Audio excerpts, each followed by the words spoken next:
Welcome to Peacebuilding Initiatives with José Barzola. Peacebuilding Initiatives are collaborative ways of developing healthy, positive relationships via dialogue, cross-cultural understanding, and exploring ways to shift our own perspective to build compassion and empathy within our communities. Thank you for joining us today. On today's episode, we are joined by Dr. Jude Antonyappan, a seasoned professor at California State University, Sacramento. If you've been hearing the podcast, you've heard her before, and we're so happy to have her back again. She has over 25 years experience at the intersection of law, social work, and education. She brings a rich and deeply human perspective to everything she does. She holds a Ph.D. in social welfare and a Juris Doctor. And her work is rooted in social justice, ethical leadership, and the power of real-world learning. Beyond the classroom, she's a leader in faculty development and pedagogical innovation, trained in quality learning and teaching, AI-enhanced education, and institutional transformation. But at her heart, she is a mother, a grandmother, and a lifelong seeker of wisdom, grounded in compassion, even amidst life's chaos. Today's conversation, she shares about her insights on tapping into collective intelligence for conflict resolution and how we can move through uncertainty and division with intention, empathy, and clarity. So, looking forward to going on this journey with you today.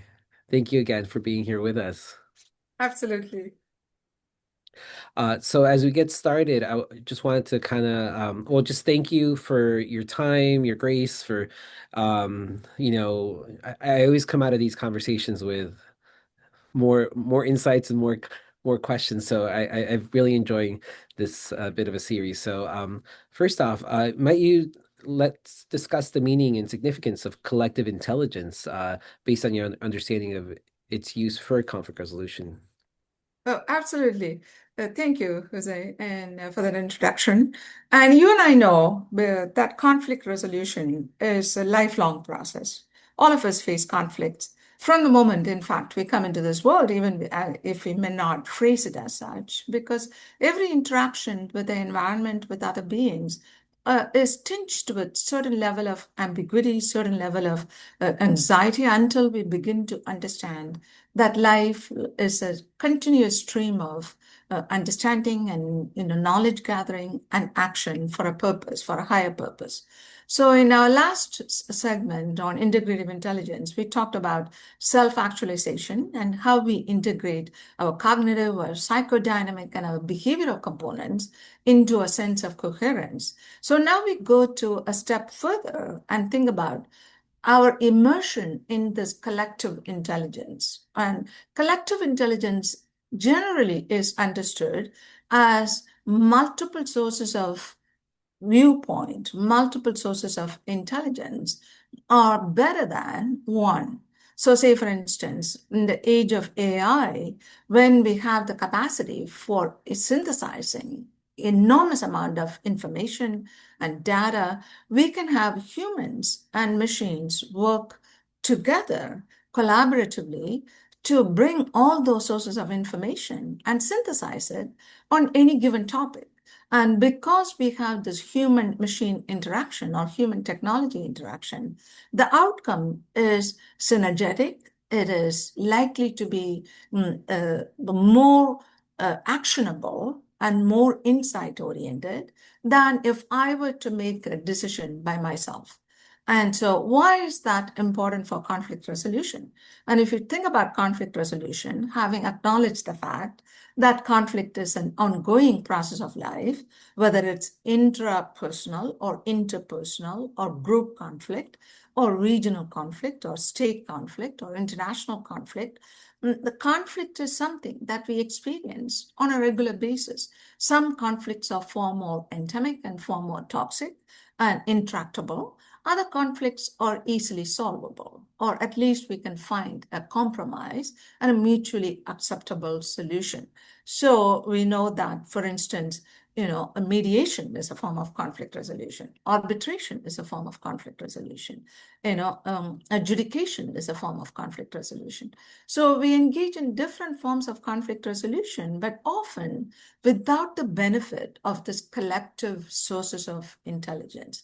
So collective intelligence pools multiple viewpoints, multiple experiences, and without engaging in groupthink, or without engaging in, application of the stereotypes and prejudices. It brings diverse viewpoints to a coherent approach as to arriving at the best possible solution in a conflict resolution situation. So if you understand the principles of conflict resolution, which I'll go into, and of course, at the next stage of the conversation, if you don't have any questions, but if you have any questions or any clarifications that you want to, want me to explain further some of these concepts, I would be happy to before discussing the principles of conflict resolution and collective intelligence. No, please go right ahead. I'm Oh, okay. here Okay. So, learning. I mean, I'll be preaching to the choir, sorry, Yeah. to No. you, but we have an audience too, because Yes. multiple variations of the principles of conflict resolution. But, I mean, what are some of the key principles that stand out? Of course, empathy is crucial. In order to resolve any conflict, the persons have to be able to stand in each other's shoes and to be able to look at the conflict from their perspective. Active listening is crucial for that. And to understand the nature of the conflict, understand the actors, and understand the interests. What are the interests? Not their positions, but their interests in this that they're seeking some solutions for. And then, of course, what are the mutually acceptable solutions? Those are the principles of and good communication that is respectful, that is understanding. So, therefore, when you look at all these elements of conflict resolution, everything hinges on this collective interaction, there's multiple sources of information. When you listen actively, you are understanding simultaneously everything that the other person is telling you. But if one is already processing what one is going to say when somebody else is talking, that understanding is partial. Therefore, collective intelligence also values active listening to the other party, when they're talking. And empathy is extremely important. Someone shared, I listened to this speaker, I believe it's a TED speaker, I don't remember his name, share his experience with a group of Palestinians and Israelis, conflict resolution. I mean, this is an age-old conflict.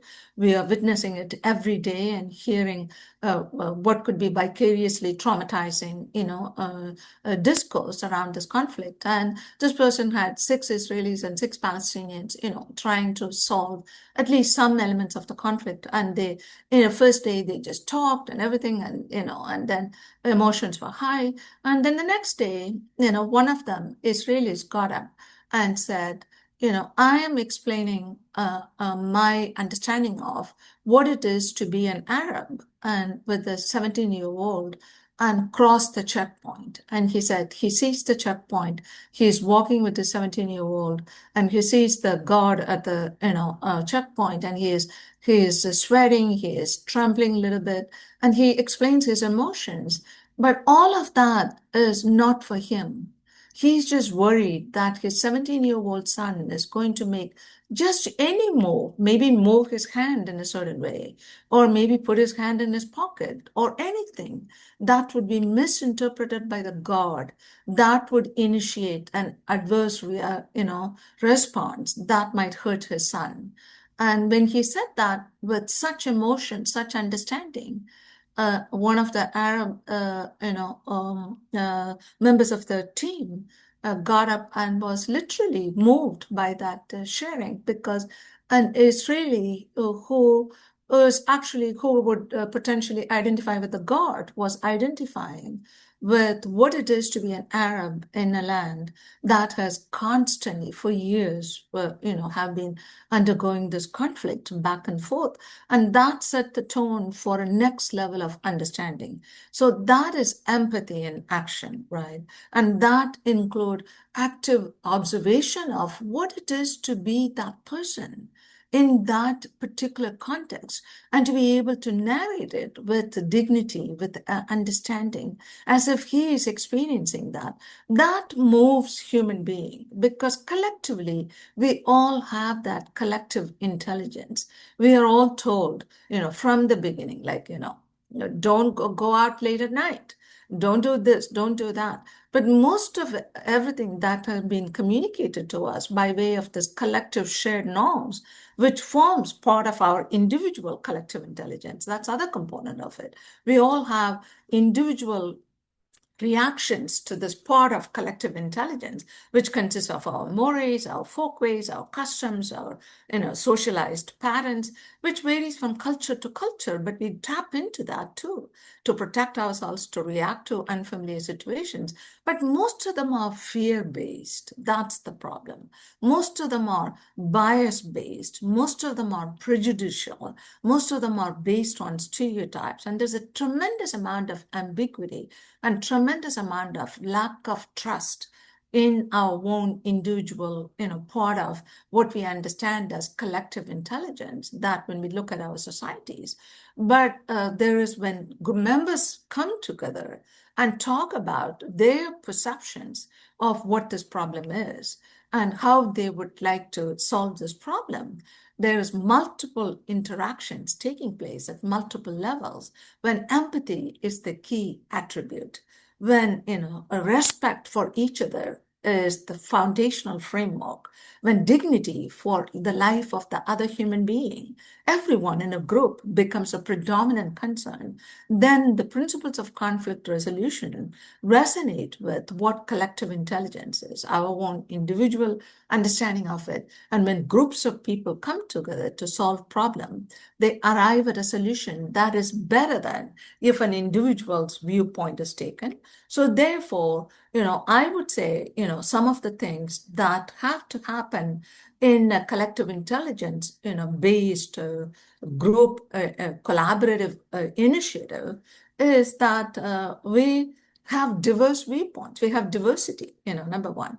And we have a decentralized leadership, a leader who says, I want this group to succeed on a horizontal level, not at a vertical level, not with a leader at the top, but more like a servant leadership, not an authoritarian leadership, but not a laissez-faire leadership, but a leader who looks at the group and say, trust the group to arrive at a solution-focused approach to the problem.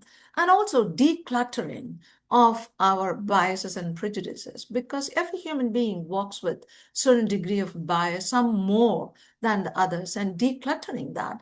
And then we demystify the conflict resolution process. And when that happens, when empathy is in action, then beautiful things can happen in terms of resolving conflict. You're exactly right. I mean, empathy can really go a long way.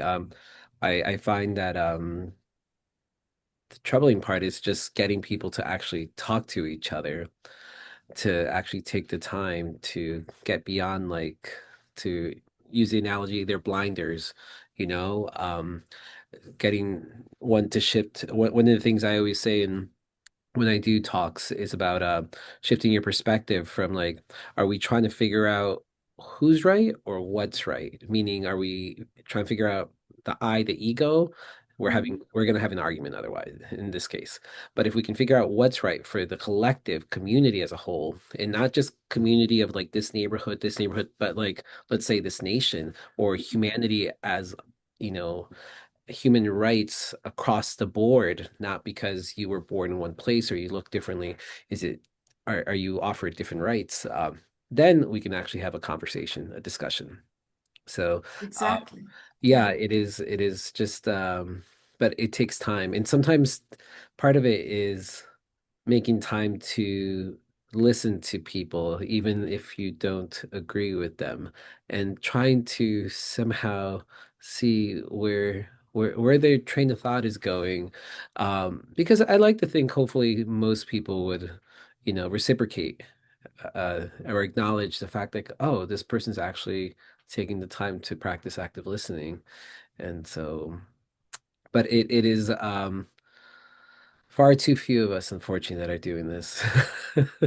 And so, but al- alas, we continue on and we do not Yeah. give up just because of that. But I do hope that folks listening think about next time you have someone who, and it's tough because like some things that people will say or do can be triggers and will get those Mhm. emotions going.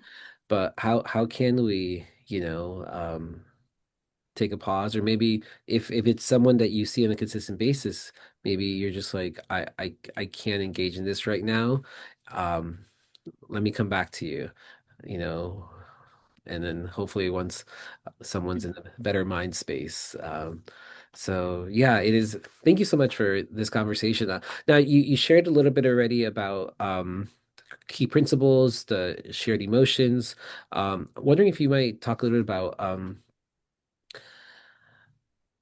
how understanding having spaces for shared emotional response to the phenomena that we observe, how it leads to collective action. What role does social media play by providing the space or shared emotions? And I'll share my thoughts on that afterward. Absolutely, and that is crucial, isn't it, in our time, in our contemporary world that we live in, because social media can be toxic, and it can also be, elaborate and provide a larger audience for our views. And in fact, it can open up entire world of interactions if the interactions are based on empathy and respect and consideration, and listen to the other person without our after we have decluttered our mind of the bias and prejudices. And I want to start this by, again, another narrative, which is true. Mother Teresa, she was from Catholic background, and, she wanted to be a nun. And those days, many nuns went to India because India was considered as a land of poverty. And so when she went there, she realized that besides teaching young women from Indian families to learn and to become good wives and mothers, that she had a higher call to as she phrased it, as the to serve the least wanted, to serve the destitute, to serve those who are left on the side of the streets to die. So she would walk around every day, and she wanted to first of all acculturate to the Indian ways of dress. So she wore a sari in Calcutta, where she started.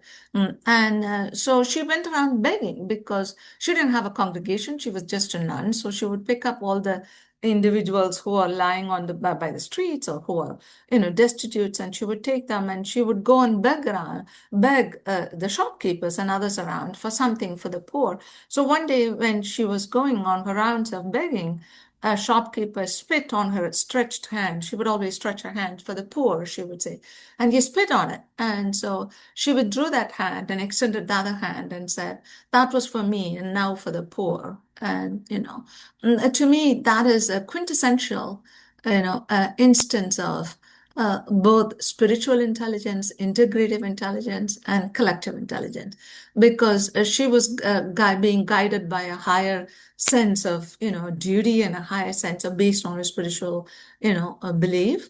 But she also integrated her emotions. I mean, it's sort of revolting for another human being to spit on your hand with hatred, but she withdrew it, and she didn't give up she didn't react to it. She responded to it from a position of coherence, which is integrative intelligence, and keeping in mind her role for the collective humanity, for that understanding of, collective contribution that she and her fellow nuns were making, her members of her congregation were making to serve the poor. I had the fortune of meeting her. I don't know whether I shared this with you. My children's father, my ex-husband, my biological children, my ex-husbands and my children, our children. He, before we got married, he had worked in India. He had worked with Mother Teresa's sisters as a volunteer. So before we got married, he said, "I would like you to meet Mother Teresa." And I was, of course, and you read about this larger than life figure in your catechism classes, in your ethics book in Catholic schools, everything. And so I was so looking forward to, although I was at that time teaching at the University of Delhi. And so that's when I think I mentioned my head of the department introduced to us, and then he came back to the United States and we corresponded. And when he came back after a year, I took care of one of his refugee project while I was teaching at the university. And then he proposed we got married. But before the marriage, we went to visit Mother Teresa, and she came out as this really small person that she looks much taller in her pictures, but in real life And as soon as she entered the room, there was this presence of light and love. And so, as if she represented much more than herself, she represented the capacity for humanity to love. It was a combination of integrative and collective intelligence in my approach. And she took my hand and she said, "Child, wash him pure with your love." That's what she said. And so I was about to cry just by her touch and by her presence. But anyway, so I would stop short of here by saying, such was her presence. She had overcome all inhibitions, all fears, all anxieties, all ambiguities. She was certain about only one thing, and that was love and service. Those were, and love, and there was no conception of anything as, dirty, or anything as, something that she wouldn't want. And someone asked her, for instance, she took money from the Chile's dictator, Pinochet, and Pinochet was a dictator, and he kind of, donated some money. And she said, "Mother Teresa, why would you take money from such a dictator?" She said, "I don't judge anybody. If they want to donate for a good cause, let them do that, and it's their prerogative." And so that's what she said. So she had the sense of coherence, which at that time, through reading about her and hearing about her and books, and when she, of course, when she was awarded the Nobel Prize, and it was all over the place. We didn't have social media then, but now we have that, and many share images of Mother Teresa and others like her. So social media does provide a space for exchanging collective intelligence that can become collective action. We have, for instance, when people share their emotions regarding what's happening in our country now, people collectively mobilize and they, demonstrate, and that is collective action that comes from the shared experience through social media. I'm not on Facebook. I deactivated my Facebook like 4 or 5 years ago. I had it for a while only to share who I am, because sometimes, people want to socially undermine you, and they say, things that are not so nice or not true, untrue about, everyone these days. So just to, share some information about me, my family, and, my children, and, my work and my viewpoint. And so then when there were more requests for quote unquote friends, I asked myself, how many are the really friends, or so just Facebook friends? And there was like Facebook friends were merging with real friends. I was telling myself, I would rather have three good friends whom I can call as friends than hundreds of Facebook friends. And this whole notion of liking someone, and if you didn't have time to like someone's post, then that was seen as a slight, and all that. There was a completely different culture that undermined this, basis of social media, this shared emotions and shared understanding, shared experiences. So I deactivated it and it's never, logged back on. And I never had an Instagram account, never had a Twitter account, believe it or not. And people thought, oh, you should join it. And now, of course, now the platform is called as X, so I don't have that either. And my friends say, oh, go to Blue Sky. I don't have that. The only place where I've had an account is LinkedIn, and I still have it. And I like it because, LinkedIn is not an ideal platform by any means, but it allows you to exchange information and learn and share, and within some reason, and it provides a community of like-minded people. So, and it is a form of, social media too. And it, sometimes LinkedIn members say, oh, this is not LinkedIn, take, to some posts about politics. Politics is not welcome in LinkedIn, not to me personally, to other posts. Take it to Facebook or something like that. And so, I mean, there are discussions about that. What is politics? What is political and what's personal, and especially now. And so there are viral discussion. So social space media does provide that space, but it could be toxic as well. And we have to be very careful in how we use that space for collective action, for collective actors. And so there is, for instance, a strike going on in India, and workers' strike. and they used social media to gather. So it could be for collective action, but then, unions use social media, and, universities use social media and as tell others to follow them on Facebook or follow them on that. So it has beneficial uses, but when we target children, for instance, for advertising products or, for other things, it becomes an unhealthy use of social media to alienate, to, impact negatively, to stunt emotional growth. It could be everything against emotional intelligence, collective intelligence, and integrative intelligence if social media is not used properly. And there are books. The book Careless People came out about, what happens in one of the social media. I don't want to name it. And so, yeah, so they're algorithm driven, but so is AI, and the model, how we build model and how we instruct AI tools, and now agentic AI, and it's all coming up so rapidly.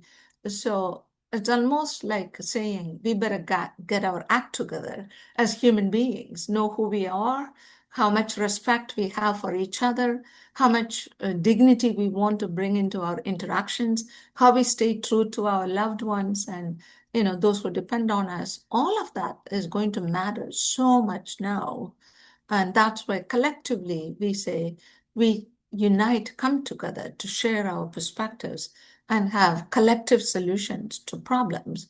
Even if they are intractable, it's doable if you have an open mind and if you are willing to put into practice all these principles that we just discussed. No, thank you. Thank you. I think social platforms are the way I look at it, it's a tool. I think giving it I understand it's a very powerful tool, and that's because of the collectiveness of people that are on it. But I think if we look, you know, like anything else, we if it wasn't a social platform where like everything in moderation, everything has to be used responsibly. Like even if, you go to the library and let's say you can't do excessive of anything. You can't do excessive eating. You can't do excessive reading. Like you need a break. It hurts your eyes. It hurts your body in some capacity, your soul, mental health. So um, I think just unfortunately because it's so easily accessible and it's free. That's the other thing. It's not something where like food you got to pay for, library you have to like get to the library, however if it to carry the books or um because it's free, I think and there's I sometimes wonder if there was like I don't know, like a introduction or like an orientation on how to use it responsibly. Might it be more beneficial? Because like I do see the benefits of like staying connected with, especially the I find the more decades I'm on this planet, the being able to reflect, have a space that as we're always like rushing and there's so many things that we're juggling, being like, oh, I haven't thought about this person that, maybe I met like 20 years ago, but hey, we're connected through the social platform. And oh, how wonderful. They've they have some great, well, through LinkedIn you get the achievements career wise. That's about it. But through other social platforms you get, the personal achievements, whether they got married, whether they had kids, whether they bought a new house, whether, whatever, their achievements, or they went hiking, or I find folks who are like, all of a sudden it's like, oh, I never knew that this person wants to hike every national park, and they're slowly counting them down. Like, it provides all these insights into people's passions that you may have not had the opportunity to ever have that conversation about, or they came about later. So I do see it as a tool for relationship building, Mhm. but like any relationship, you have to engage in it, and so. And that means that you need to like contact every one of your folks on that platform. But I don't know if I've shared this in the past, but I only use I guess it's called Meta now. It used to be called Facebook or maybe it is Facebook still. I can't keep track of all the names, but I only use it once a day to just wish people happy birthday. That's Mhm. really all it is. And I will say it's not a what I love about it is as I scroll and now it even like filters in like the AI, right? Like the happy birthday sign and the emoji. So I don't even have to write something or copy paste something. And but as I'm about to click it, I read the person's name. And so in my mind, the memories, I'm like, oh, and sometimes because some folks are no longer with us, but they still have Mhm. a page. And so when it comes occasionally at certain times of the year, I'm like, oh, that person's no longer with us. And so instead of just clicking happy birthday, I'll sometimes just write a note or actually go on their page and just reflect upon, kind of honor that person in that Mhm. space. So yeah, I could see it as a good way to like memorialize, honor, even after someone has been here. But yeah, rarely do people talk about that or use it in that capacity. But uh but yeah, I mean it's what back in the day there was the what is it, the white pages was it or the yellow pages? I forget which one Yeah, people's yellow contact pages. information. Yeah, And yeah. so if you wanted to like figure out how to contact someone, that's how you Yeah, do it. But even then, yeah, like, you have to use that responsibly. You don't want to just like yeah, keep calling absolutely. people. Yeah, Yeah. But yeah. no, thank you. Thank you. So we talked a bit about self-actualization and integrative intelligence in our segment a couple weeks back. What role does self-knowledge that others share their experience, understanding, play in contributing to self-esteem that builds the bridges to collective action by a critical mass of people who share such experiences or knowledge, would you say? Oh, absolutely. And thank you, Jose, for sharing that experience about Facebook because I want our listeners to think that, it's an entirely personal option. It's our personal philosophy, how we use social media. And so we go through stages, and maybe there will be a time, and like you, I feel the need to go back and see where my friends are and all that. So it's just, but we ultimately we want to use it as a form of understanding each other, respecting each other, honoring each other. But sometimes that is not the approach that social media takes, especially when children are involved. And that, to me, that keeps me from, using it as a regular, vehicle for communication. So going back to your question, oh, absolutely. I mean, we want to honor our sense of integrity. What is integrity? And we talked a lot about it last time, various principles and various steps. And I would again like to start with something that I read actually on LinkedIn. Someone shared it about Jim Carrey. Jim Carrey, the Hollywood actor who was very successful, one of my favorite comedians too. And he apparently lived at one point in his life in a van, VW van with his family, with his mom who was not doing well, and his father who has lost his job. And so his father was a musician, but gave up his love of music to earn a livelihood to become the breadwinner for the family. And so the father even worked very hard, then got fired. So they lost their home, they became homeless, and all of a sudden, and so they ended up living while his mom was sick and his father was unemployed in a van. And he was 15 and he started working as a janitor. But during his free time, he would go an audition for parts, and again and again he got rejected so many times, but it was his father who drove him to those auditions and constantly encouraged him, constantly gave him the sense of wholeness being there. So one day he wrote a check for $10 million just like that and put it in his pocket and said, there will be a time when I will make this much time, check for $10 million. I'll make that amount. And he didn't make it finally. But seeing him with such a strong sense of purpose and presence made him realize that he's going to get there sometime. And to him, that was his self actualization.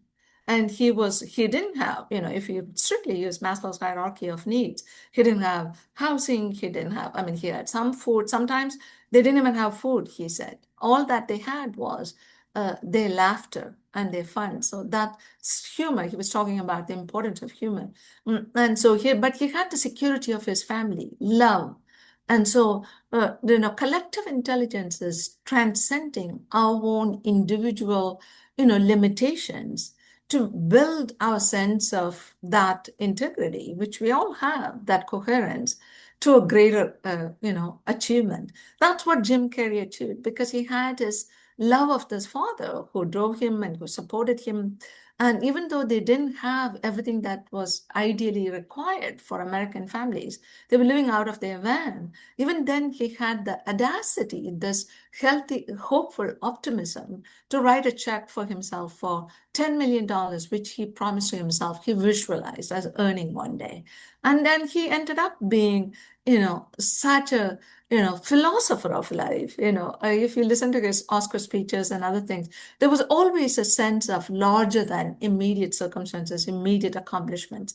So to me, that is a sense of integrative intelligence leading to the preparatory ground for participating effectively in the collective intelligence. So that has the sense of optimism, the sense of openness to, positive achievements, negative achievements. Most individuals take their lives or they, subject themselves to addiction, whether it's alcohol or substance abuse, or whether it's, other forms of addiction or harming other people because they've given up their capacity for hope. They've given up their capacity for identifying with this collective entity, which is the humanity, and that there is still something beautiful in life to hope for. There's still something beautiful in human life, despite everything that goes on. As long as you can find that and hold on, then you're open to participating in this or tapping into collective intelligence and hope and, there's the sense of community with others. I think that's what we need to be teaching our children in schools and in our communities. And not just teaching, all our adults have to model it to our children. Parents, including our national leaders, our congressional leaders, our community leaders, they have absolutely every responsibility to model working for the collective good than their own power grab, than their own personal, money building entities and all of that, which I don't want to go into detail. We know what is going on and how we can, protect our children from all of that. Yeah. No, thank you. Thank you so much. There are a few pockets of our society that are beginning to see empathy as a deficiency rather than a strength of being human. I mean, would you care to comment on aggressive attitudes to dividing our society uh, based on their belief systems as an impediment to shared empathy that is part of collective intelligence building processes? I mean, it's like on a daily basis, we get something, or sometimes more on Yeah. a daily basis. Well, very much so. And we've always had that element of it in every society. It's not just American society. Every society has elements of, stratification, elements of hierarchical arrangement of relationships, hierarchical distribution of resources, and all of that. But America was a healthy experiment set up for an all men are created equal and, will have equal rights to life, liberty, and pursuit of happiness. And so it was becoming that. There was efforts made and there were failures, efforts made to get there. But empathy was a fundamental, attribute, however, which is now degraded. And there are pockets of society who don't even want to hear the word empathy because it's being, identified with as being weak and misnomered and, caricatured of what it is. So it's extremely important to remind ourselves that without empathy, human beings will be destroying each other because it's empathy that helps human beings to look at something greater than themselves. Like today, I just read about this amazing professor who donated $1 billion. She's 93 years old, and she donated all of her, money that she earned from through her husband's stock and shares and working with Warren Buffett, and $1 billion, not million, dollars to Albert Einstein College of Medicine, and to pay for medical education for children from the Bronx. He said, completely, entirely pay for cover their entire education for many, many, many years to come. That is hoping whoever is interested invest the money properly and all of that. So that was her, idea. That to me is the ultimate form of empathy, not to waste that money in ostentatious, petty gatherings of celebration of, sacred rituals, or not to, spend it in deviant ways, but to put it for a higher cause, all her savings in her life. And there was another African American, a woman who donated her entire life savings, by working in the laundromat. And it was she had saved about many years ago. She donated it to the University of Mississippi and for as a scholarship fund. And to me, it's whether it's $1 billion or $150,000 or whether it's $150, if that's all one can afford, one gives it continuously for a higher cause. That is an act of empathy. That is telling the society, I do not care if you want to propagate divisiveness, if you want to propagate hate, if you want to propagate uncertainties and disrespect. I am going to continue to walk the path of dignity, respect, community, fellowship with my fellow human beings. Because as I keep telling my children and myself, every human life is worth all the love and all the dignity and all the protection. How can any human being take another for granted? So therefore, it is almost unthinkable that someone would caricature a noble quality as empathy, as because empathy takes us to have higher aspirations and higher achievements. And that's one of the comments I left there is to the person who shared that on LinkedIn, saying, thank you for sharing the pertinent information about this magnanimous, generous gesture, because it leads all of us to, aspire more and achieve more for the benefit of humanity and, of course, for those who depend on us, but with an open mind, an open attitude of benevolence and magnanimity. Yeah, absolutely. No, thank you. Thank you so much for providing that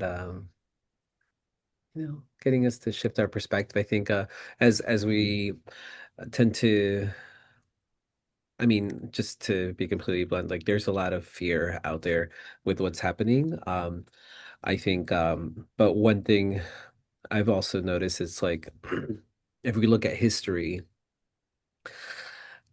stuff like this has happened before. Yeah, on different levels. But and so just being conscientious of that, not that it should give you some comfort that like, oh, history is repeating itself, but um I like to think of we made it past those, you know, stages of history and we went to better places. And so I do hope, that's kind of how I keep hope alive kind of thing.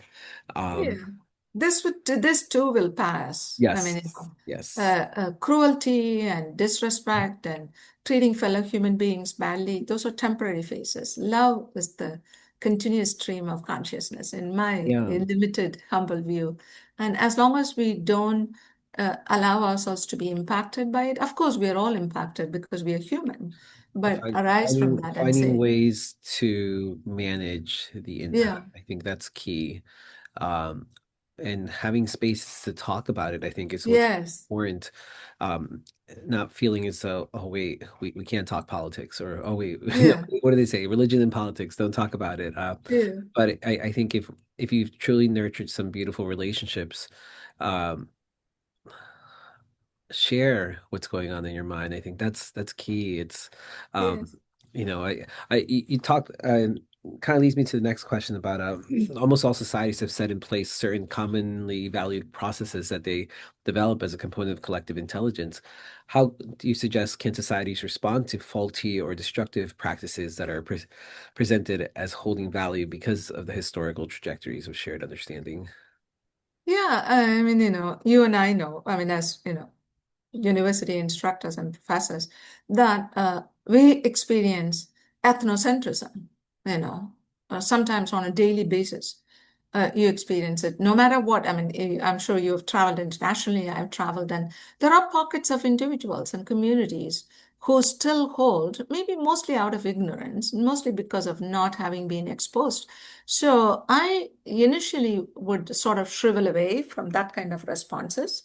But then now I engage and I say, oh, yeah, oh, why do you think that? I mean, someone, for instance, criticized people who ask me, for instance, they would ask me, oh, where did you learn to speak English like that? You speak English really well. Especially when I tell them, well, my mom didn't even complete eighth grade and, as almost as a badge of achievement. And then I tell everything that's great about my mom. I think education is great, extremely important, and higher education especially should be available for every child.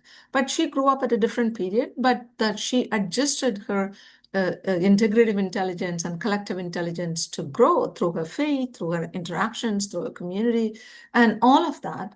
So when they ask me, I say, why do you think that it is? Why are you surprised? I ask, and then I get different answers.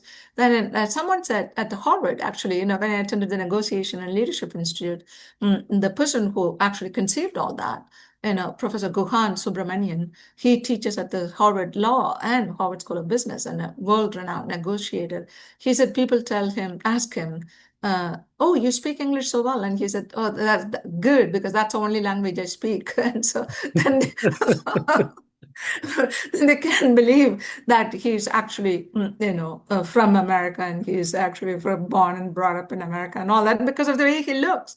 And so, yeah, so people make impressions, and it's not always because of, an intent to hurt or it's malicious. But when it is carried to an extreme, where they want to categorize you based on their conceptions of you, and when they want to compartmentalize your abilities, or when they want to expect you to continuously do more and prove yourself more and more, and then it becomes a headache, right? So that's where the national leadership, regional leadership, our faith-based institutions have to promote consistently dialogue and have to initiate that educational process that is transformative for our children. Even if they are socialized in homes where there is prejudice, there is divisiveness, where there is hatred, schools should be a place where they are transforming themselves, through healing narratives, through acceptance, and through emotional intelligence, through cultivating social intelligence, that they are able to understand collectively we are all the same. We all, feel sorrow. We all feel joy. We all want to be accepted. We all want to belong in families and groups and communities, that we all feel good when we know others share our experiences, they empathize, they understand us, and they feel the same. So what is wrong in promoting that instead of devising people? And so, if you think about the historical trajectory of this divisiveness, it is those few who wanted to have power over others, went to distant places when they were able to travel, and then they divided the people. In India, Hindus and Muslims, and in Rwanda, the Hutus and the Tutsis, and wherever they went, and people were divided, and not that people were not already divided, they were already divided, but they exacerbated those divisions for their own, greed, or for their own control, their own power. So unless we understand the root of all these divisions, whoever said it, however long it was said as a stratified basis or as a hierarchical basis, it is the intent of human beings to use other human beings for exploitative labor, for exploitative, control, for exploitative, power. Once we understand that, then we say, let us go change that. Let us not carry that in our interactions. Let us be as equal beings, celebrating each other, no matter what our background is, and learn from each other. Be curious about each other. I think that is part of collective action. That is part of building collective intelligence. That is part of, collective defenses too. And so if you think about Article 5 and NATO's Article 5, which is a powerful example of collective defense, it says that any one nation that belongs to NATO, the North Atlantic Treaty, is attacked. That is an attack considered simultaneously as an attack on members of or all members of NATO. And only once it was invoked, and that was for the sake of our nation when we had that 9/11 terrorist attack, right? All the nations came, they're obligated to come to our assistance. And so they fought for us in Afghanistan and Iraq and all those places. So to see that collective defense in action, some may say, well, we went to war in Iraq, although they didn't have weapons of mass destruction. So is that a good thing, this collective defense? So, but now, if you think about it, one would say absolutely not. We don't want to go into war with any country under misplaced loyalties, under misplaced and misinformation, or simply wanting to exert our power. But at the same time, if you look at what's happening in Ukraine, one wonders if had Ukraine been part of NATO, they would be, this war would not have been prolonged for that long. I mean, it's good to theorize about events on a hindsight or on a hypothetical because we are really not part of all that is happening.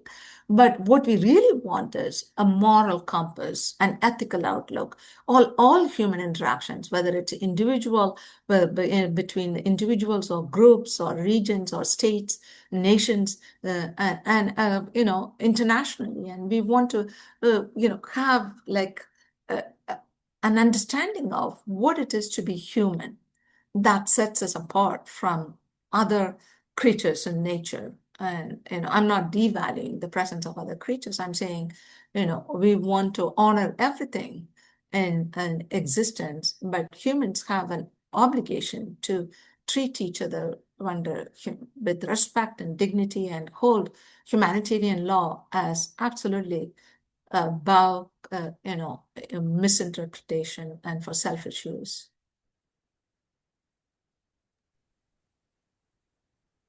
Thank you. As we kind of just trying to how do we bring structure and evaluation of boundaries of the rights of individuals to life, liberty, self-actualization, when socially shared beliefs prevent such self-actualization?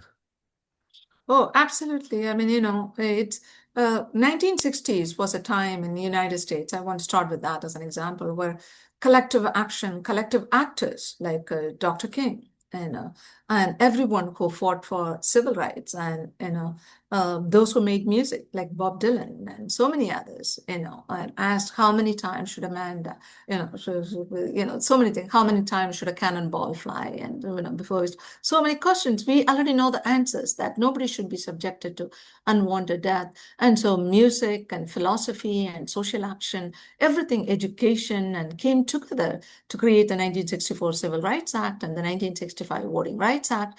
Many individuals sacrificed their life, but Americans came together under the leadership of leaders like Dr. King and others to be able to, bring about the change that with the realization, we have to set this historical unjust trajectories right. We have to move past that and establish boundaries so that a man does not, or a woman does not presume themselves to have control over other human being or to dictate or to benefit from the exploitation of the toil of another human being or to subject another human being to violence or to subjugation or to humiliation. So it's my right to ask a question in a meeting, let me say. I said, well, why are you treating this person differently than the other person? That question should not be interpreted as an accusation and subject to a violation, which is what happened in a particular community. A woman asked a question saying, why is this person given this privilege, when the others are not given that privileges? And then that person went around and, did a lot of negative, nasty stuff which should not have been done. But the point is, there are others that stand with that person because they're afraid to take a stand and say, or they have, things that they want to hide. And therefore, the point that we need to consider is what are the vested interests? What are the violations that are already taking place, boundary violations that are not being discussed in the open? And what are the consequences of discussing them in the open? And are individuals willing to stand up to that scrutiny and say, I am willing to, stand up for this belief in not allowing another human being to be, subjected to boundary violation, violation of their civil rights, and violation of their, humanity, violation of their property rights. We need all human beings to have that backbone to say that. We will not stand up for this. We will not, tolerate intolerance. And, simply saying, oh, listen to them. Listening to everybody is great. Peace is great, but we don't want to tolerate intolerance in the name of peace. Then intolerance becomes the way of life, right? If someone says, "Oh, being a racist is, contextual, therefore it should be allowed," and when you tolerate that point of view, you're tolerating the terrible consequences of racism, because racism is a public health crisis. Racism is an obstacle to self-actualization. Racism has so many negative consequences. We have the Holocaust, we have so many examples, the slavery, and we have, on the Chinese Exclusion Act, we have the internment camps, we have the Native American genocide, where I can give so many examples where tolerating racism can become a way of destruction of individuals from the foundation up. So therefore, we have to be very careful when we say, let's have a conversation, let's listen to each other, that in the process of listening, we are not opening the gates for toxic ideologies and toxic treatment. Anything that violates other person's right to self-actualization is toxic, is a form of, intolerance that leads to criminalities, right? And so we want to be cautious of that. And I am confident if we can bring about all those changes. Apparently President Johnson said, Lyndon Johnson, after looking out through the White House window, this is in one of the historical videos I watched about his administration, because he used to carry a scorecard in his pocket, say, look at all the bills I passed. And he was, he came after Kennedy, who was a very popular president. He was an unpopular president under President Kennedy's administration. And he was, his heart was in the right place in some areas to bring about justice and to remove injustice, to bring prosperity to America and all of that. So he looked out through his window and said, what do all these people want? Because there were protesters marching. And we just passed the 1964 Civil Rights Act. And there was one of his assistants said, they want the right to vote, Mr. President. And he said, well, and because in the state of Alabama, Governor George Wallace, at the rate they're allowed to vote, it would take many years, even before a few hundred African Americans could register to vote because of the various obstacles that they placed. And then, everyone worked on it together and we passed the 1965 Voting Rights Act. And so sometimes these days, when the provisions of that are being, violated in sort of intractable ways, in clandestine ways, I think of President Johnson and Lyndon Johnson and ask ourselves, how do we educate our children about the historical trajectories that brought about the 1964 Civil Rights Act, 1965 Voting Rights Act, and so many other things, CEDA and neighborhood, youth corps, and the work opportunities and all of that. So we need to educate our children. We need to educate ourselves, and we need to come together and say, hey, we are Americans. We love each other. We respect each other. In the ball games, I was telling you before our session started, July 4th, and the Red Sox and Nationals playing. And we sang the national anthem, and we then, in between, we sang God Bless America. And those are two such powerful a sort of initiative, invoking our commonalities, our unity, and our togetherness in this great experiment called America that, is open to prosperity and achieving the American dream, however far-fetched that is under current conditions. But we all stand together. We are not going to be exploited by those who want to enrich their pockets by killing our children, by withholding healthcare from our children, by taking, all our, understanding of preventive health and everything. We're not going to allow that. I think there are sensible Americans, so many of us still, in every level of, administration that would realize what is happening and take corrective action in a peaceful way, in a, strengthening way that brings more strength and more prosperity to America. That's my hope, and I pray. Thank you. Thank you so much. It is, and I same sentiment, and I imagine a lot of our listeners have a similar uh, ideas on their mind. I just want to thank you so much as we close today's conversation, how you reminded us that true wisdom doesn't live in one voice, but in the spaces between us where empathy, experiences, and insights converge. So thank you again. You've shown us that collective intelligence isn't just a concept, it's a call to action. It's a way forward in times of uncertainty, a deeply human practice of listening, learning, and leading with intention. And yeah, just taking those moments to take a pause, take a step back. How best should I approach this situation? Um, in a world so often fractured by fear, division, I do hope we continue to create spaces for connection, courage, shared understanding, and may we remember that, peace is not the absence of conflict, but the presence of justice, compassion, and community. So thank you so much. Until next time, stay grounded, stay open, stay connected. It's always a pleasure. Thank you so much. Thank you, Jose. Thank you so much. Take care.